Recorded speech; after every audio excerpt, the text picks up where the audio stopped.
മാമിയുടെ തിരോധാനത്തിൽ മകളുടെ മൊഴി രേഖപ്പെടുത്തി ക്രൈംബ്രാഞ്ച്.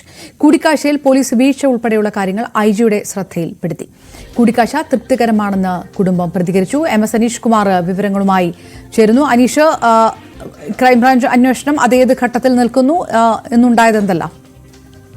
ക്രൈംബ്രാഞ്ച് അന്വേഷണവുമായി ബന്ധപ്പെട്ട പ്രാഥമിക നടപടിക്രമങ്ങളാണ് ഇപ്പോൾ കൈക്കൊണ്ടിരിക്കുന്നത്. പ്രാഥമിക പരിശോധനകൾ ഇന്നും ഇന്നലെയുമായി ഏതാണ്ട് പൂർത്തിയാക്കി കഴിഞ്ഞിരിക്കുന്നു. നാളെ കേസിൽ ഔദ്യോഗികമായ അന്വേഷണം ആരംഭിക്കും എന്നാണ് ക്രൈംബ്രാഞ്ച് അറിയിച്ചിരിക്കുന്നത്. ഇതിന്റെ പ്രാഥമിക നടപടിക്രമങ്ങളുടെ ഭാഗമായാണ് മാമിയുടെ മകളെ ഇന്ന് മകളുടെ മൊഴിയെടുക്കുകയും മകളിൽ നിന്ന് വിവരങ്ങൾ തേടുകയും ചെയ്തത്. എന്തായാലും ആദ്യ അന്വേഷണ സംഘങ്ങളുടെ ഭാഗത്തുനിന്നും വലിയ വീഴ്ച ഉണ്ടായതായും ആ അന്വേഷണത്തെക്കുറിച്ച് ഒരു അന്വേഷണം നടത്തണമെന്ന ആവശ്യവും ക്രൈംബ്രാഞ്ച് ഐജിയുമായുള്ള കൂടിക്കാഴ്ചയിൽ മകൾ മുന്നോട്ട് വയ്ക്കുകയും ചെയ്തിരിക്കുന്നു. എന്തായാലും നാളെ കൂടുതലായി എന്തൊക്കെ നടപടിക്രമങ്ങൾ ഈ കേസുമായി ബന്ധപ്പെട്ട് കൈക്കൊള്ളണമെന്ന കാര്യത്തിൽ ഒരു തീരുമാനവും ആരുടെയൊക്കെ മൊഴിയെടുക്കണം, ആരെയൊക്കെയാണ് സാക്ഷിപ്പട്ടികയിൽ ഉൾപ്പെടുത്തേണ്ടതെന്നൊക്കെ സംബന്ധിച്ച് ഒരു പട്ടിക തയ്യാറാക്കുമെന്നാണ് നമുക്ക് മനസ്സിലാക്കാൻ കഴിയുന്നത്. നാളെ ഉച്ചയ്ക്ക് ക്രൈംബ്രാഞ്ച് ഇതുമായി ബന്ധപ്പെട്ട കാര്യങ്ങൾ വിശദീകരിക്കുന്നതിനായി ഒരു വാർത്താ സമ്മേളനവും വിളിച്ചു ചേർത്തിട്ടുണ്ട്. എന്തായാലും ഒരു വർഷം മുമ്പാണ് കോഴിക്കോട് നഗരമധ്യത്തിൽ നിന്നും നഗരത്തിലെ ഏറ്റവും തിരക്ക് പിടിച്ച റിയൽ എസ്റ്റേറ്റ് ഇടപാടുകാരനായ മാമിയെ കാണാതായത്. അദ്ദേഹത്തിന്റെ ഫോൺ ലൊക്കേഷൻ